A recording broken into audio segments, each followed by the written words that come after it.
திருச்சி ஏர்போர்ட்டில் சுங்கத்துறை அதிகாரிகள் செய்த தரமான சிறப்பான சம்பவம். கட்டிங் மிஷினில் மறைத்து கொண்டு வரப்பட்ட தங்கம் பிரிக்க எடுக்க வந்த அதிர்ச்சி. திருச்சி விமான நிலையத்துக்கு அதிகாலை ஷார்ஜால இருந்து ஒரு ஏர் இந்தியா எக்ஸ்பிரஸ் ஒன்று வந்திருக்கு. இந்த விமானத்துல நிறைய பயணிகள் பயணம் செஞ்சு வந்திருக்காங்க. அப்போ எல்லாருக்கிட்டையுமே சோதனை நடத்தப்பட்டிருக்கு. அப்போ விமான நிலைய வான் நுண்ணறிவு பிரிவு சுங்கத்துறை அதிகாரிகள் சோதனை ஒன்று மேற்கொண்டிருக்காங்க. இந்த சோதனையின் போது ஒரு பயணி ஒருத்தர் கட்டிங் மிஷின் கொண்டு வந்திருக்காரு. பார்க்க வித்தியாசமா இருக்கே அப்படின்னு ஸ்கேன் மிஷின்ல ஸ்கேன் பண்ணி பார்க்கும்போது அப்பதான் அதிர்ச்சியான பல தகவல்கள் வெளியாகி இருக்கு. டவுட் வந்த சுங்கத்துறை அதிகாரிகள் உடனே என்ன பண்ணிருக்காங்க அப்படின்னா அந்த மிஷினை வாங்கி அதை பிரிச்சிருக்காங்க. பிரிச்சு பார்க்கும்போது அந்த மிஷின்ல 1 கிலோ 299 கிராம் தங்கம் பறிமுதல் செய்யப்பட்டிருக்கு. இதோட மதிப்பு எவ்வளவு அப்படின்னு பாத்தீங்கன்னா கிட்டத்தட்ட 92 லட்சம் ரூபாய் மதிப்பு அப்படின்னு சொல்லப்பட்டிருக்கு.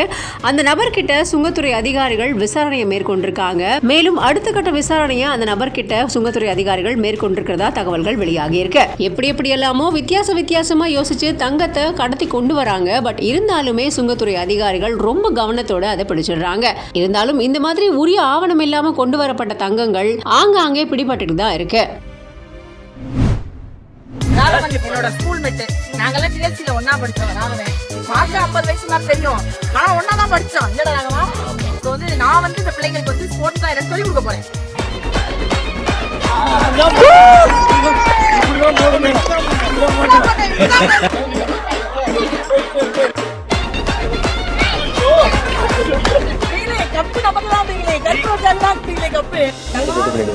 எப்பவுமே போன வருஷம் சொன்ன மாதிரிதான் நமக்கு வந்து இலவசமா கிடைக்குது. சரியா பயன்படுத்திக்கோங்க. சரியா நிறைய பேர் அறந்தாங்கில என்ன இருக்கு அப்படின்னு நினைக்கிற போது அறந்தாங்கில இலவசமா சொல்லி கொடுக்கறதுக்கு முதல்ல ஒரு ஆள் இருக்கு.